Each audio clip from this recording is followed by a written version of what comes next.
The corridor of the Jasper County Penitentiary was floored in a shade of pale, sickly ochre, a color that the guards and the condemned alike simply called the Long Path. It was 300 feet of linoleum that smelled eternally of industrial lye, stale tobacco, and the damp, cold sweat of men who knew their days were numbered. In the summer of 1934, the humidity of the Deep South seemed to seep through the very limestone walls, making the air heavy enough to swallow. Silas Thorne had walked that path for 12 years as the chief supervisor of Block C.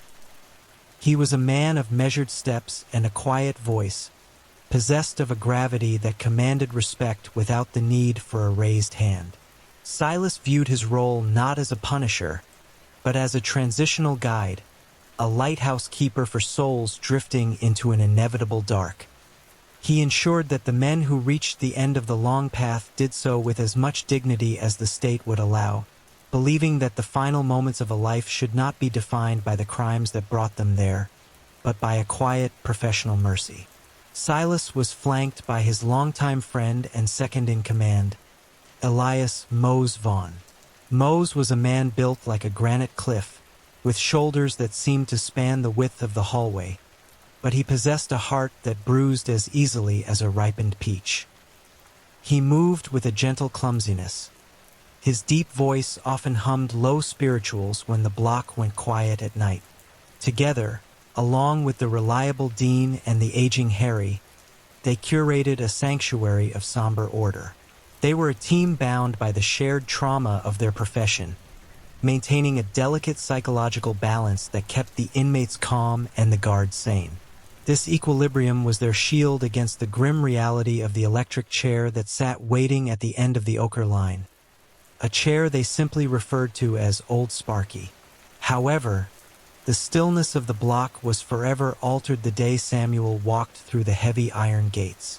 Samuel was a mountain of a man, standing so tall he had to duck beneath the door frames of the cells.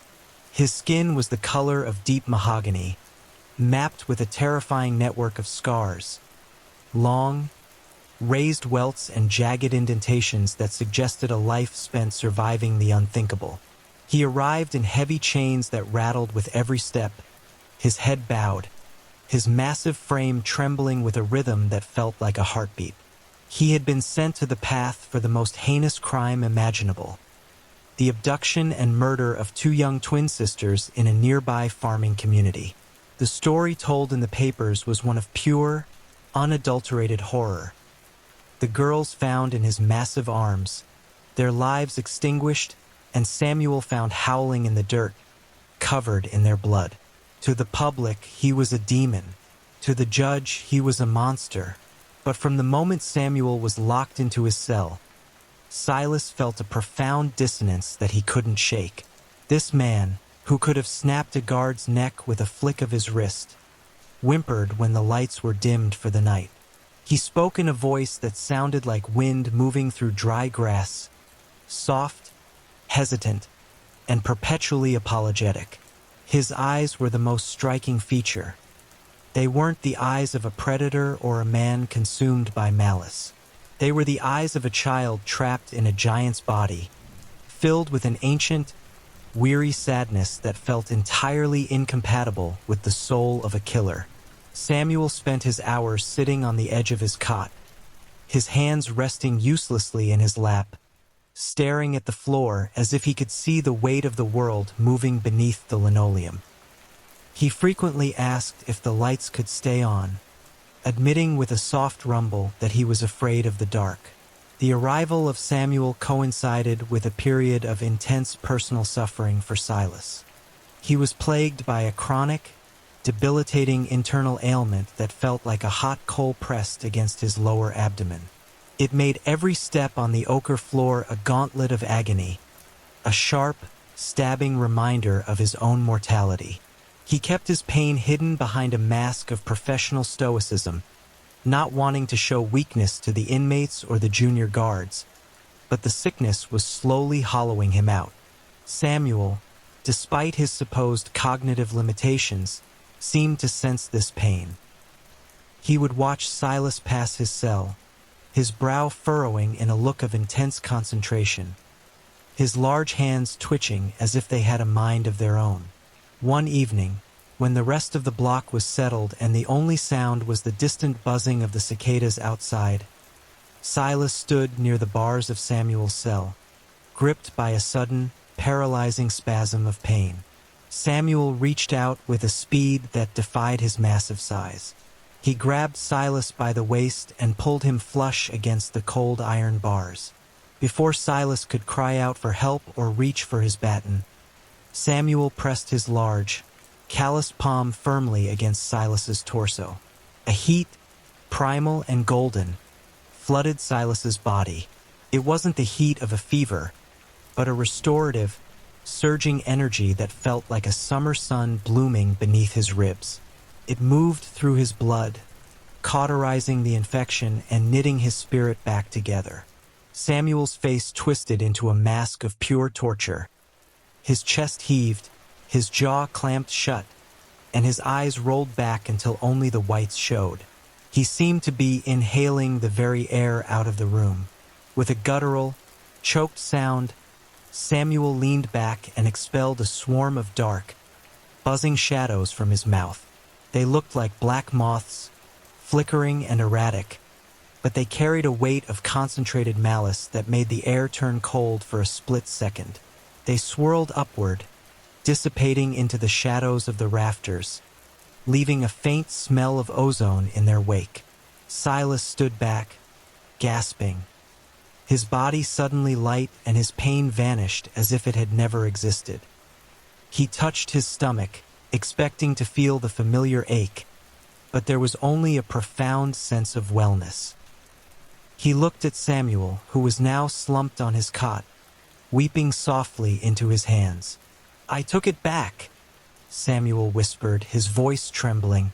"I just took it back." In that moment, Silas realized he wasn't just guarding a prisoner. He was standing in the presence of something divine, a living miracle that the world was preparing to destroy. The moral equilibrium of the block was further tested by a young, well-connected guard named Garrett. Garrett was a man of small stature and immense, festering cruelty. He was the nephew of a state senator, a fact he used like a shield to hide his cowardice and his sadistic tendencies. Garrett despised the inmates, but he especially despised the way Silas ran the block with humanity. He viewed the prisoners as animals and believed the guards should be their trainers, using fear and pain to maintain dominance. His primary target for torment became a small, unusually clever field mouse that had found its way into the prison from the surrounding woods. The inmates had befriended the creature, naming it Barnaby. They would save crumbs of bread and bits of cheese for him, and the mouse would perform little tumbles and fetch scraps, providing a sliver of whimsy in a place designed to crush the spirit.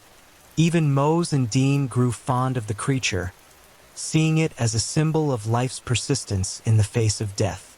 One afternoon, during a routine exercise period, Garrett decided to assert his authority. With a look of petty triumph, he waited for Barnaby to scurry across the floor toward a piece of cracker. As the inmates watched in horror, Garrett brought his polished leather boot down with a sickening crunch, crushing the tiny creature into the ochre linoleum. The silence that followed was heavy and suffocating. Garrett laughed, a high, nervous sound, and told the men to get back to their cells. Samuel, seeing the broken, twitching body of the mouse, let out a low, mournful wail. He begged Silas to let him hold the creature. Silas, moved by the miracle he had experienced himself, ignored the regulations and placed the broken mouse into Samuel's massive palms. The miracle repeated, but this time it was witnessed by the core team of guards. The room seemed to dim as Samuel focused his entire being on the tiny life in his hands. The warmth radiated from him, the gasping labor began, and once again, the dark shadows were expelled into the air. When Samuel opened his hands, Barnaby stood up, shook his fur, and scurried away into a crack in the wall. his tiny heart beating strong and his bones mended. Garrett stood in the corner, his face pale with a mixture of fear and rage, unable to comprehend the power he had just witnessed. For Silas, Mose, and the others, the truth was now undeniable. Samuel didn't destroy life. He was a conduit for its preservation. He was a man who took back the pain that the world inflicted on the innocent, a vessel of empathy in a world defined by its absence. As the days bled into weeks, the weight of Samuel's upcoming execution became a physical pressure on Silas's soul. He began a private, desperate investigation into Samuel's case, driven by a need to prove the man's innocence before it was too late. He traveled to the creek where the sisters had been found, speaking to the broken-hearted parents and the men who had led the search party. He looked at the crime scene through the lens of Samuel's gentleness and his extraordinary gift. He realized the fatal flaw in the prosecution's logic. The sheer size and strength of Samuel's hands made the delicate, specific nature of the crime, the way the girls had been handled, entirely impossible. Samuel hadn't been the one to take those lives. He had been the one who found them, and in his innocence, he had tried to use his gift to pull the death back out of them. He was found weeping and covered in blood not because of guilt, but because he was too late to save them. He had been trying to breathe life back into the lifeless, and for that the world had judged him a killer. Silas returned to the prison with a leaden heart. He was a man of the law, a man who had sworn an oath to uphold the rules of the state, but he was now a man who knew the law was about to murder a saint. This internal conflict reached a breaking point when the wife of the prison warden, a woman who had shown Silas great kindness over the years, was stricken by a terminal brain fever. She was wasting away in a delirium of pain, her mind fracturing under the pressure of the growth.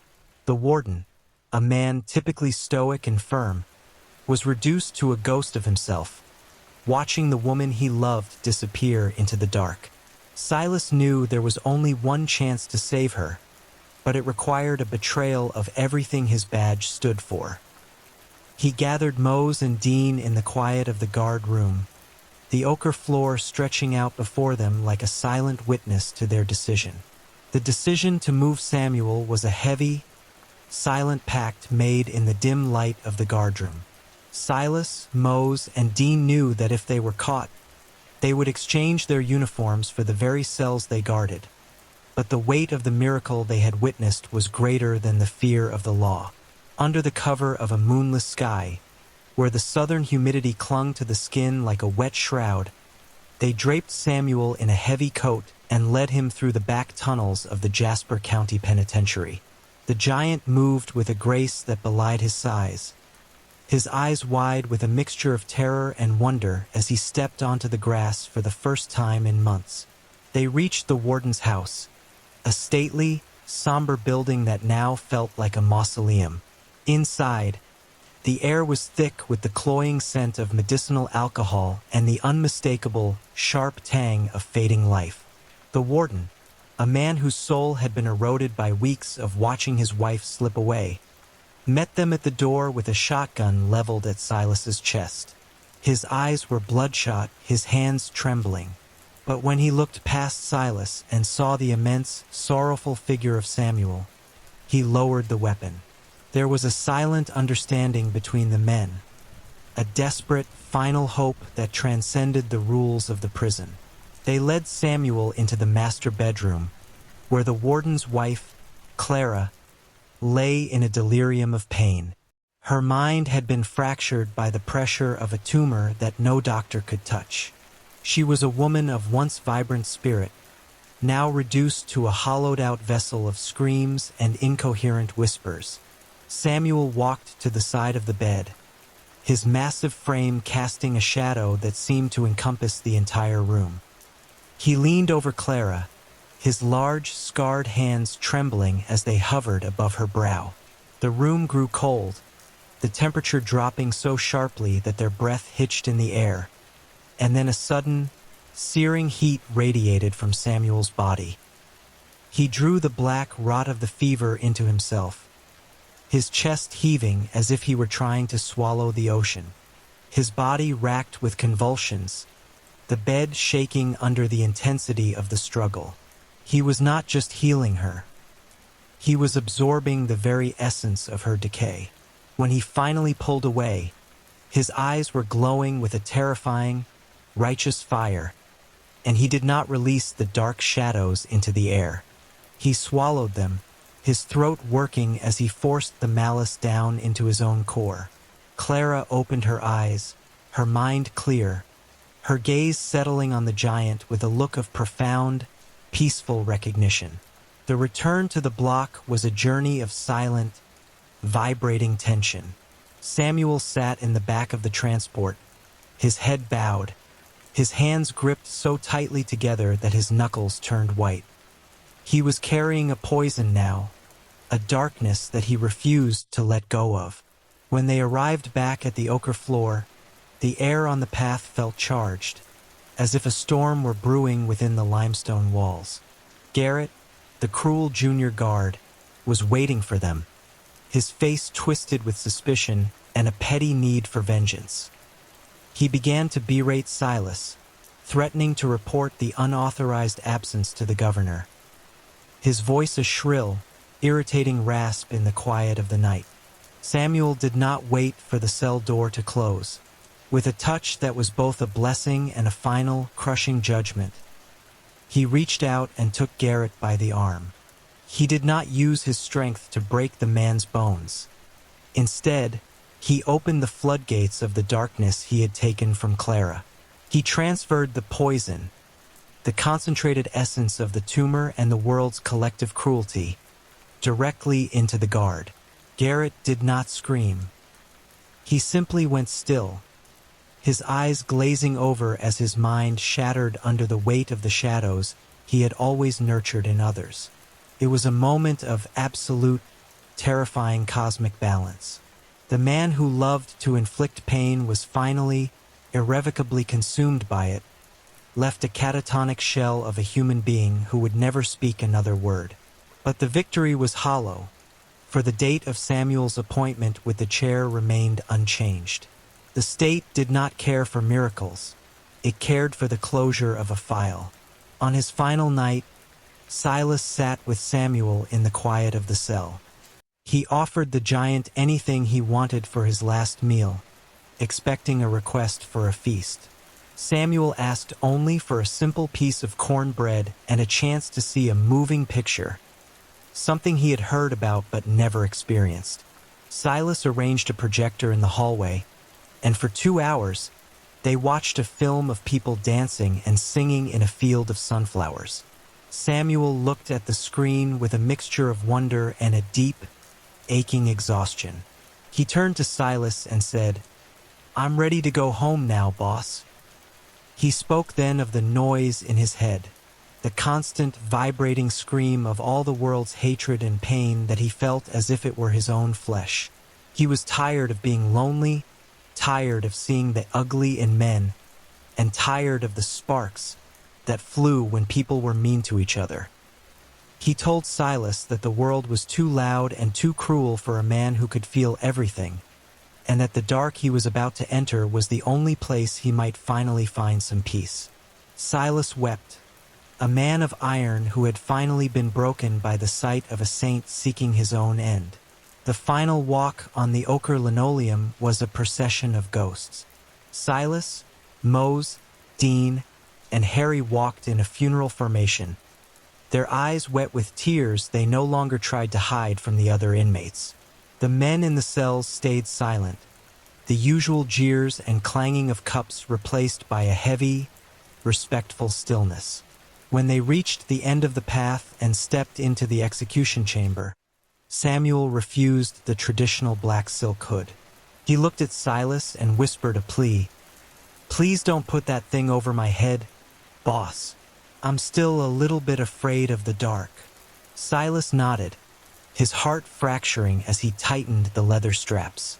As the cold metal of the electrode was placed against Samuel's mahogany skin, Silas reached out and took the giant's hand, a final act of human connection that defied every regulation in the book. He leaned in and whispered a plea for forgiveness, not just for himself, but for a world that didn't know how to keep a miracle alive. Samuel merely smiled, a look of ultimate, radiant peace washing over his face, as if he could already see the light at the end of the tunnel. When the switch was thrown, the lights of the entire prison flickered and groaned, the ochre linoleum vibrating with the surge of power. For a moment, the room was filled with a brilliant, blinding white light, and then everything went silent. The giant was gone, and the world felt significantly heavier, as if a great pillar of light had been removed from the earth, leaving only the shadows behind. Silas lived for many decades after that night, outliving his friends, his wife, and even the children he had raised. He remained in a quiet nursing home on the edge of the county, a man who had seen the divine and spent the rest of his life wondering why he had been the one to let it die. He realized that his unnaturally long life was not a gift of health, but a lingering penance, a chance to remember every detail of the man who walked the long path and took the world's pain into his own heart. He would often sit on the porch in the twilight, watching the shadows lengthen across the grass, waiting for his own turn to walk the ochre floor and ask Samuel for a final word of grace. He knew that the long path never really ended. It just waited for the next soul brave enough to carry the light.